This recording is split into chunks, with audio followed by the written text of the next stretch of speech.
Notre invité aujourd'hui est Jean-Luc Mélenchon. Bonjour, merci d'être avec nous sur ce plateau. On va commencer par l'affaire du moment, si on peut dire ça comme ça. Et d'ailleurs, vous avez déjà un peu tweeté hier là-dessus. Ouais, non mais attends, une seconde, parce que vous venez de dire le climat se tend et tout, mais rappelons à ceux qui l'auraient oublié que nous sommes tendus parce que le gouvernement décide tout seul et sans aucune légitimité de retirer 2 années de temps libre aux gens en leur infligeant 2 années de plus au travail. Non mais c'est la base de tout. J'imagine bien qu'on va y revenir. Vous voyez bien que sinon on ne comprend pas la reste. Moi je suis fâché avec personne. Quand je parle de l'affaire du jour, c'est la une du prochain Playboy, magazine de charme selon l'expression des années 70, avec Marlène Schiappa, secrétaire d'État à l'économie sociale et à la vie associative, qui est en une. Vous avez dit sur Twitter que c'était pas bienvenu. Pourquoi ça vous gêne ? Ah mais ça me gêne pas du tout. Je trouve que c'est de la diversion permanente. On a affaire à une équipe, celle qui est autour de M. Macron, qui n'a plus de projet de société. Le néolibéralisme fait vomir de rage tout le monde aujourd'hui. Et là, ils sont dans une impasse, dans un conflit social, le plus grand qu'on ait vu de l'histoire de ce pays depuis 50 ans. Et ils lancent comme ça toutes sortes de petits trucs de diversion. Alors, M. Dussopt vient dire qu'il est homosexuel. Bon, très bien, tout le monde s'en fout. Elle va dans ce journal... et c'est une provoque, pour que vous me posiez la question. Moi, j'ai pas envie de perdre mon temps avec elle. Non, on va aller très vite le président de la République va dans PIF. Alors, je suppose qu'il doit y avoir PIF Gadget cette semaine avec une petite matraque ou une grenade lacrymogène. Enfin, tout ça, c'est une sorte de distraction par rapport au sujet central. Madame Schiappa et les autres, fichez le camp, enlevez votre retraite, votre projet de retraite, et partez, ça nous fera de l'air. Elisabeth Borne, justement, l'a rappelé à l'ordre, Marlène Schiappa, en disant que ce n'était pas approprié, que ce n'était pas le moment de le faire non plus. Est-ce qu'elle doit, Elisabeth Borne, en tirer des conclusions politiques ? Elle fait ce qu'elle veut. Je ne sais pas ce qu'il y a dans cette interview, et je ne m'intéresse pas à leur querelle. Je leur dis une chose, des millions de braves gens ont maintenant l'angoisse de devoir faire 2 années de plus au travail. Vous devez comprendre, Madame Borne et compagnie, que ce n'est pas un sujet strictement idéologique ou politique. C'est quelque chose qui est vécu dans le corps, dans la chair de chacun. Arrêtez avec ça. Vous n'avez aucune légitimité. On va revenir sur les retraites, vous imaginez bien, parce que c'est 64 ans ou rien. Les uns y tiennent, c'est le gouvernement, et les autres n'en veulent pas, c'est vous, les oppositions, les syndicats. Et ça fait 3 mois maintenant que le bras de fer est engagé. Et là, c'est vraiment une détermination qui n'aura pas de fin jusqu'au retrait. Tant qu'on n'a pas réglé ce problème-là, et notamment la question de l'âge, il n'y a pas, à mon avis, de négociation possible. Il y a un rendez-vous de l'intersyndicale le 5 avril avec Elisabeth Borne. Et nous irons, toute l'intersyndicale, unie, pour exiger le retrait de cette réforme. Je me réjouis qu'effectivement l'intersyndicale vienne à la rencontre que j'ai proposée. Mais on va parler des 64 ans. Et si on me dit vous ne pouvez pas en parler, alors on partira. La question des 64 ans, vous ne reviendrez pas dessus. Mais je ne vais pas redire la même chose tous les 4 jours. Sinon on bégaye. J'ai perdu mon travail à 57 ans, et quand on est au RSA ensuite, on ne valide pas de trimestre. Et ça veut dire que ça a de la précarité jusqu'à 64 ans. C'est pas parce qu'on est verrois qu'on est des andouilles et qu'on ne comprend rien à ce qui se passe au plus haut niveau.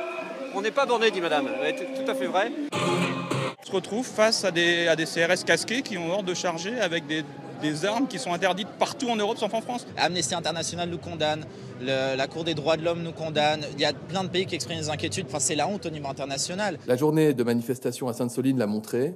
Les violents n'ont pas besoin de la réforme des retraites pour être violents. Un ministre de l'Intérieur qui est capable d'organiser un traquenard comme celui qui a été mis en place à Sainte-Soline est absolument capable de toutes les provocations. Vous avez des milliers de gens qui étaient simplement venus pour faire la guerre.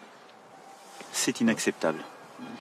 Jean-Luc Mélenchon, alors il y a les retraites, on va y revenir. Et puis, c'est greffé là-dessus, Sainte-Soline, c'était la semaine dernière, les incidents à Sainte-Soline, 2 manifestants se sont retrouvés dans le coma, des gendarmes blessés.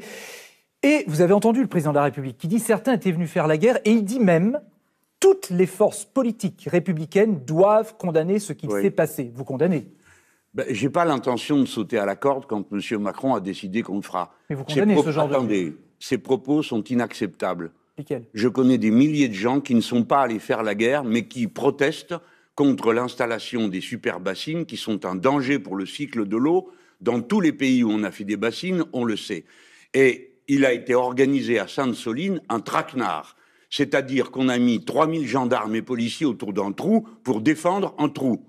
Et sur les 6 kilomètres qu'il y avait à faire pour atteindre ce trou, et sur les routes départementales autour, il n'y a eu aucun filtre, comme si on voulait laisser passer tous ceux qui avaient à passer et les engager dans un affrontement avec les policiers. Je rappelle que la précédente manifestation d'ampleur, c'était à Biarritz, je crois, le sommet de Biarritz, il y avait des filtres sur la route où on regardait ce qu'il y a dans les sacs. Dans toutes sortes de manifestations, il y a eu des filtres. Là, il n'y en a pas eu. Alors, nous savions tous que des gens extrêmement déterminés, certains violents, avaient l'intention de venir.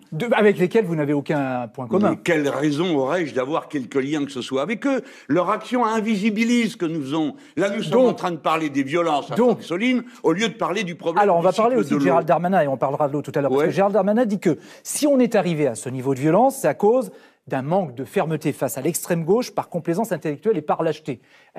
Voilà, une complaisance qui date depuis quelque temps. Clairement, Gérald Darmanin, il vous a dans le collimateur. Il dit que vous êtes lié à ces gens-là. Oui, enfin ça, c'est ça. Je vais vous expliquer ce qui se passe.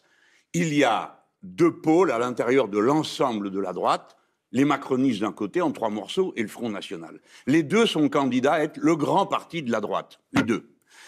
Les macronistes sont déclinants et ils ont pensé que puisqu'ils n'avaient aucun projet de société, ils ont donc un projet l'ordre. Pour ça, il faut qu'ils inventent des diables. Le diable, en l'occurrence, c'est moi, et les Insoumis et la NUPES. Donc vous êtes en train de dire que Gérald Darmanin vous diabolise? Absolument. Il le fait de propos délibérés et méthodiques. Pourquoi? Parce qu'il pense que de cette manière, sa candidature à l'Élysée pourra surplomber tout le parti de l'ordre. C'est ça son projet politique. C'est ce que vous pensez que c'est ça que... Mais c'est pas ce que je pense, c'est ce que je vois. Et ça se termine aussi minablement que toutes les tentatives qui ont consisté à essayer de faire de l'extrême droite, M. Darmanin ayant dit à Mme Le Pen qu'elle était trop molle sur le service public, je vous en rappelle. Comment ça se termine? Eh bien que ça sert à rien, parce que c'est l'extrême droite qui prend les voix. Pardon, mais je veux donner un chiffre, parce que la plupart du temps, on me jette à la figure les sondages. Tous les points que perd M. Macron dans les sondages, et Renaissance, se retrouvent intégralement à l'extrême droite. Autrement dit, l'opération de M. Darmanin pour essayer d'être le grand homme de la droite extrême et du parti de l'ordre sont en train d'aider plutôt Mme Le Pen. Bon, ça, c'est la démocratie. Dimanche dernier, vous avez mis en cause les Braves, ces unités mobiles qui sont mises en place depuis les Gilets jaunes, et vous avez déclaré « Nous enverrons ces jeunes gens se faire soigner. Pour moi, ce n'est pas une activité normale. » Je résume votre propos. Vous avez dit, c'est clair. Oui. Comment imaginer que des gens puissent aller bastonner d'autres comme ça? C'est ce que vous avez dit. Oui. Le préfet de police de Paris, Laurent Nunez, a signalé ces propos à la justice qui a ouvert une enquête. Franchement, vous n'êtes pas surpris. Vous saviez bien qu'en disant ça, il y aurait forcément un retour. Non, j'ai dit ce que je croyais juste de dire. Sauf qu'il y a une enquête ouverte maintenant. Mais bon, ça, on va voir si elle est ouverte, parce que s'il y a une enquête ouverte, non, mais c'est les juges qui vont apprécier la conclusion à donner à cette affaire. Si cette enquête ouverte débouche sur ma mise en examen, nous organiserons nous-mêmes un procès public. Vous savez que M. Darmanin a dit qu'il y avait 110 personnes qui avaient fait un usage disproportionné de la force en 2021, autant en 2020. Ça fait 200 ou 300 ou 350 victimes d'usage disproportionné de la force à qui nous adresserons pour dire « venez témoigner ». Donc en fait, vous êtes en train de dire la mise en examen, vous la souhaitez presque pour lancer le débat? Non, je ne souhaite... Non, mais ne faites pas de la provocation, Le Tellier, ça ne vous va pas. Je ne souhaite rien du tout. Je suis un responsable politique qui ne veut pas d'une police de cette nature. Je l'ai dit depuis toujours. Alors on essaye de transformer mon propos en disant « il est contre la police ». Mais je ne suis pas contre la police. Je sais bien qu'un État ne peut pas exister sans police. Je ne suis pas un anarchiste. Les anarchistes ont le droit de le penser. Mais ce n'est pas ma vision des choses. Mais je veux une police républicaine, respectueuse des citoyens. À Sainte-Soline, prenons cet exemple-là. Eh bien, le devoir de la police était de permettre que les gens qui manifestent puissent le faire tranquillement, pacifiquement et sans risque. Au lieu de quoi, ça s'est terminé par 2 personnes dans le coma, sans compter presque 50 ou 60 blessés très graves. Plus des mesures... Des deux côtés. Mais il n'y a pas de 2 côtés, monsieur Le Tellier. Des 2 côtés. Non, ça suffit avec ça. Il y a un seul côté. Dans la République, il n'y a qu'un côté. Le peuple est souverain. La police est à son service, de même que toutes les institutions de l'État. Monsieur Macron a le droit de penser qu'il est un monarque constitutionnel. Moi, je ne le pense pas. Vous avez vu qu'il dit, il délégitime les institutions, tu parles d'une découverte. J'ai toujours été pour la 6e République, et vous avez sous les yeux les abus de la 5e. Alors, je voudrais qu'on parle de la retraite à 64 ans, parce que jeudi prochain, ce sera la 11e journée de mobilisation à l'appel des syndicats. Vous appelez, vous, à faire la grève générale. Est-ce que vous n'êtes pas en train de forcer la main aux syndicats? Bon, je vois que vous prenez tout de suite les choses par l'aspect le plus plaisant. Premièrement, je n'appelle à rien. Je dis la chose suivante. Et votre question n'a pas d'intérêt. Écoutez-moi, vous allez en trouver une autre. Non, mais écoutez-moi, c'est pas forcer la main aux syndicats. Alors, et les syndicats forcent la main. Ils sont pas là-dedans, ils disent pas grève générale. Mais c'est pour ça. Vous irez leur demander. Commençons par ce qui est. Nous en sommes à la 70e ou 75e journée de lutte depuis le début. Nous en sommes, si l'on compte la journée du 8 mars, que moi je compte, à la 11e manifestation, journée d'action. Bon, il y a des gens qui, en cours de route, à l'appel des syndicats, ont fait une grève reconductible. C'est à eux qu'on doit penser, parce qu'ils ont des dizaines de jours maintenant de grève dans les bottes. Nous, on a fait ce qu'on a pu, les uns et les autres, avec les caisses de grève, on a été les aider. Maintenant, je pense qu'ils ont le droit moral de nous demander de faire un effort de plus dans le combat. Et je pense, c'est pourquoi je me permettais de suggérer, et non pas d'appeler, que ce soit une journée de grève générale que celle du 6 avril, de manière à ce qu'on jette toutes nos forces dans la bataille. Mais c'est pas moi qui peux donner une consigne pareille. Je ne suis pas syndicaliste et c'est pas moi qui vais faire grève. Avant ça, il y a Elisabeth Borne qui va recevoir les syndicats pour parler peut-être des retraites. Ça pourrait être à l'ordre du jour. Mais la France Insoumise, le Parti communiste, Europe Écologie, les Verts n'y vont pas. Est-ce que c'est pas gênant de voir deux façons de confronter le gouvernement? Est-ce que c'est pas en train de diviser le mouvement? Alors, là où je peux... Cette fois-ci, je vais vous donner raison et dire que votre question est intéressante. Ah bon, une fois sur deux, j'ai de la chance. Vous avez de la chance. Alors, est-ce que ça divise le mouvement? C'est comme pile ou face. Est-ce que ça divise le mouvement? Alors, je ne sais pas. Ce qui est certainement un problème, c'est que depuis le début, à l'instigation de M. Martinez, il a été décrété que les syndicats géraient ce mouvement d'un bout à l'autre et que les politiques avaient qu'à se tenir tranquilles. Bon, y compris, ils nous ont quasiment pressionnés pour qu'on aille voter l'article 7 et autre chose qui n'a pas été fait. Mais moi, je plaide, tout le monde le sait depuis le début, pour qu'il y ait en quelque sorte une coordination qui existe. Je ne dis pas une organisation politique commune, non, mais une coordination. Et je continue à le demander aujourd'hui, surtout qu'on voit que le gouvernement va vers la violence. Donc vous demandez une coordination entre les partis politiques de gauche et les syndicats? Ben oui, parce qu'elle existe par le téléphone, elle existe dans les coulisses. Ce serait quoi? Je ne sais pas, quelque chose qu'on mettrait qui s'appellerait comité de lutte contre la retraite à la réforme des retraites. C'est la proposition que vous faites. Sophie Binet vient d'être élue à la tête de la CGT. Elle pourrait reprendre ça, vous pensez? Je ne sais pas, je ne connais pas. En tout cas, j'aimerais qu'on ait des relations plus décontractées, si vous voulez, pour quelqu'un comme moi ou comme... Qu'avec Philippe Martinez, oui, on ne sait pas pourquoi. Un jour, il s'est pris d'humeur contre nous, il ne nous a plus lâchés. Mais non, nous, nos relations avec la CGT sont des relations de fraternité, de camaraderie, et donc j'espère qu'on en revienne vite à ça. Mais pour terminer avec le fait qu'on a un comportement différent par rapport à Mme Borne, un détail vous aura échappé. D'abord, le gouvernement a dit on va discuter de ce sur quoi on est d'accord. C'est une curieuse idée de la discussion. Mais avec les syndicats, ils veulent discuter d'un certain nombre de questions sociales. Avec nous, non, il s'agit d'autre chose. Madame Borne a été chargée par le président de faire, figurez-vous, un programme législatif. Elle est au pouvoir depuis 1 an et maintenant elle se pose la question de savoir quel genre de programme elle va faire. Tout ça est une pitrerie et nous n'y participons pas. Il y a un autre rendez-vous. Il y a un autre rendez-vous. Que nous irons en manifestation à l'Élysée parce que le Parti communiste a fait cette proposition. Ça, ce sont les parlementaires qui y vont. Vous n'êtes pas parlementaire.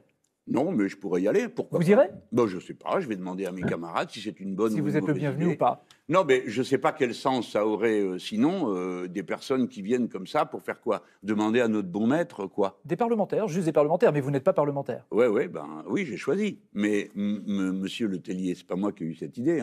Si vous croyez qu'on dit partout, publiquement, nous allons aller porter une lettre à l'Élysée et qu'il n'y a pas plein de gens qui ont envie d'y aller, c'est que vous ne connaissez pas les Français. Donc c'est une manifestation qui s'organise. J'en sais rien. Le Conseil constitutionnel va dire dans 15 jours si la loi sur les retraites est conforme ou pas, et puis il doit se prononcer sur l'idée d'un référendum d'initiative partagée. Une fois que le Conseil constitutionnel se sera prononcé, ce sera le juge de paix définitif? Non, parce que ça ne changera rien à notre conviction. Le Conseil constitutionnel n'est pas le juge des convictions. En démocratie, vous acceptez que 51 ait raison contre 49. Là, personne n'a voté, donc vous ne le saurez jamais qui a raison contre qui. Donc le Conseil constitutionnel n'est pas parole d'évangile. Si le Conseil constitutionnel, prenant la mesure du danger qui existe d'une déflagration sociale générale et politique dans ce pays, disent « écoutez, vous avez abusé au gouvernement, comme il l'a fait dans le passé ». Allez, on retoque tout ça, et l'affaire est terminée. Les gens rentreront à la maison. Et si c'est le contraire, vous contesteront. Vous contesterez, pardon. Mais bien sûr. Le fait que ce soit constitutionnel ou pas n'est d'ailleurs pas le fond de l'affaire. Ce qui est constitutionnel ou pas, si le Conseil constitutionnel estime qu'empiler toutes les mesures autoritaires de la Ve République est une méthode acceptable, il peut le penser, pas nous. Mais le Conseil constitutionnel ne se prononce pas sur la validité de 2 ans de retraite en son moins. avis compte peu si Mais c'est si ça le va pas. Conseil constitutionnel juge de la constitutionnalité, pas de la loi sociale et de son contenu. Donc ça n'est qu'une voix parmi d'autres. Bah, c'est une voix qui porte sur un point, la constitutionnalité du texte. Nous pensons qu'il ne l'est pas, ce texte constitutionnel. Si le Conseil nous dit s'il l'est, bon, ben on dira décidément, la Ve République est un régime ultra-autoritaire, mais nous continuerons à dire que nous ne voulons pas de ces 2 années. Et je continuerai à mettre dans mon programme, et mes successeurs en feront autant, la retraite à 60 ans. Vous n'êtes pas à l'Assemblée nationale, votre nom est partout cependant, notamment chez les ministres ou les membres de la majorité qui vous ciblent. Dans l'objectif du photographe, Jean-Luc Mélenchon semblait comme un spectateur de l'événement. C'était le jour du 49.3 sur la réforme des retraites. C'est la 100e fois qu'a utilisé le 49.3 dans la Ve République. Alors, que ce soit dans cette circonstance, je trouve que c'est très parlant. Je suis content d'avoir vu ça. Plus d'écharpe tricolore. Pour l'ancien député insoumis, reste une cocarde, mais surtout l'influence parmi les siens. Il n'est plus président du groupe parlementaire. Hein, ça, mais il n'est pas fini pour autant. Ben non, il est en retrait, mais pas en retraite, comme il le dit. Et parfois l'influence se mesure à un tweet qui commande aux communistes de ne pas aller au vote. Ouais, je ne sais pas pourquoi Jean-Luc Mélenchon dit ça. En tout cas, il n'est pas à l'Assemblée nationale. Nous, on y est. Et on discute ensemble. Et ce jour-là, Fabien Roussel fulmine contre la stratégie Mélenchon. On retire nos articles, on ne parle plus. Qu'est-ce qu'il faut ? Il faut qu'on se foute à poil pour l'avoir, l'article 7. Loin des petites et grandes manœuvres, le voilà co-président de l'Institut La Boétie, cercle de réflexion et école de formation en vue d'échéances futures. Notre fondation assume le projet d'être entièrement au service de la pensée critique du système capitaliste dans lequel nous vivons. Une pensée critique assumée, mais à son tour critiquée et questionnée par les leaders de la majorité avec des styles très différents. Allez sur YouTube et entrez Mélenchon, Chavez, 2012, tout conflictualisé. Votre leader Maximo a été condamné définitivement pour avoir exercé des violences sur des policiers et sur un procureur de la République. Que s'est-il passé à gauche pour qu'on haïsse des policiers, pour faire alliance avec M. Mélenchon, qui les insulte, qui les vomit et qui finalement fait honte à tous les électeurs de gauche? Jean-Luc Mélenchon va accueillir maintenant Lilian Alemania, rédacteur en chef adjoint du service France à Libération, pour sa carte blanche. Bonjour Lilian. Bonjour Francis, bonjour Monsieur Mélenchon. Depuis une semaine, on l'a vu, la Macronie vous attaque. Emmanuel Macron explique que vous voulez saper les institutions. Gérald Darmanin, dans le JDD, vous traite de pyromane. Ça vous fait quoi d'être devenu l'épouvantail de la Macronie? Mais au début, je me demandais ce qui se passait. Pourquoi me cibler de cette manière-là? Bon, j'assume parce que du coup... Il vous traite d'extrême gauche. Est-ce que vous êtes d'extrême gauche?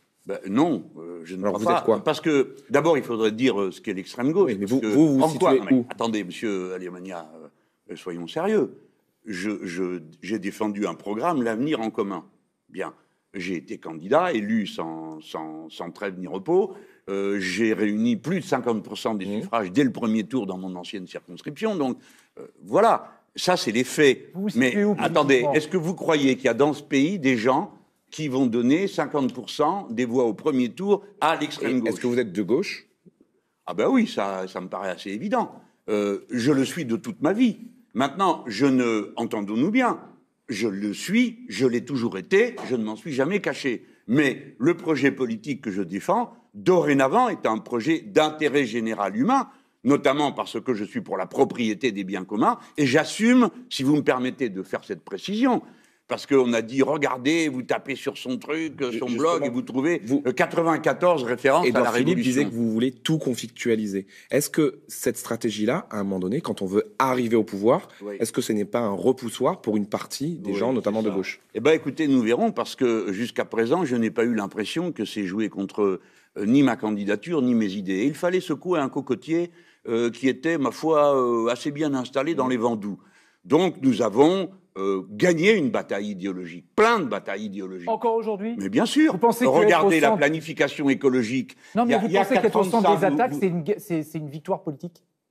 Non, ça non, parce que d'abord, je pense qu'il y a une volonté de dramatiser, et surtout de créer ce parti de l'ordre. Alors, pour que ce parti de l'ordre fonctionne, on désigne un homme pour le transformer en épouvantail. Monsieur Darmanin l'a dit. Alors, quand on vous fait ça, vous avez le choix entre deux attitudes. Céder, faire le gentil, le toutou, le mignon, pour dire « Ah, comme ça, enfin, on ne va plus dire que je suis méchant ». Et puis l'autre qui consiste à tenir tête et à ne pas céder. Mais je suis le paratonnerre du mouvement insoumis et du mouvement NUPES. C'est-à-dire que c'est sur moi que se décharge la foudre, tant mieux. Comme ça, tous les autres peuvent faire leur travail tranquillement. On va parler de la NUPES. Ça fait maintenant 1 an que la nouvelle Union populaire, écologique et sociale a été fondée. Oui. On entend des voix à gauche parler d'acte 2. Est-ce que c'est aussi le cas pour vous? Ah ben oui. Qu'est-ce qu'il faut faire? J'en suis partisan, parce que la vérité, c'est que nous avons réglé en 12 jours une crise qui durait depuis 10 ans. Il faut changer. Bon, alors il y a plein de choses qu'il faut faire avancer. J'avais proposé, moi j'ai voulu aller trop vite, à un moment donné, j'ai dit on fait un seul groupe. Alors après, il y en a qui ont pleurniché, parce que, bon, prenez nos décisions. Ça, vous avez abandonné cette idée? Je pense que c'est plus à moi de m'exprimer là-dessus, c'est au groupe parlementaire de le dire. Mais par contre, oui, s'il y avait des structures de base de la NUPES, ne recommençons pas l'erreur qu'on a fait quand on a fait le front de gauche, qui a été d'enfermer l'Union au sommet et de ne pas lui donner d'espace à la base. Est-ce que ce cadre, dans la perspective de la présidentielle de 2027, peut être un cadre pour organiser une primaire et éviter plusieurs candidatures à gauche comme vous l'avez connu? La primaire n'aura jamais mon assentiment. Je m'en réfère à l'excellent livre d'Alexis Corbière contre les primaires, parce que dans le monde entier, la primaire finit toujours de la même manière. Ceux qui ont été à la primaire continuent à se disputer après, ce qu'on a vu là, et puis en général, c'est le plus mou, le plus indécis qui finit par l'emporter. Dissolution, à votre assentiment? Est-ce que vous pensez qu'il va y avoir une dissolution? Et si c'est le cas, est-ce que vous ferez encore campagne sur Mélenchon Premier ministre? Ah, ça, j'en sais rien, mais ce que je sais, c'est que je ferai campagne, ça c'est sûr. Mais Mélenchon Premier ministre, vous le reprendriez? Franchement, je ne me suis pas posé la question. De temps à autre, on me pose la question. À l'époque, ça a été une idée assez géniale. Et aujourd'hui, est-ce que ça vaudrait le coup? Est-ce que ça marcherait aujourd'hui? Je ne sais pas. Est-ce que vous seriez candidat? Mais législative? Je crois pas, non. Je ne pense plus être candidat à une élection législative.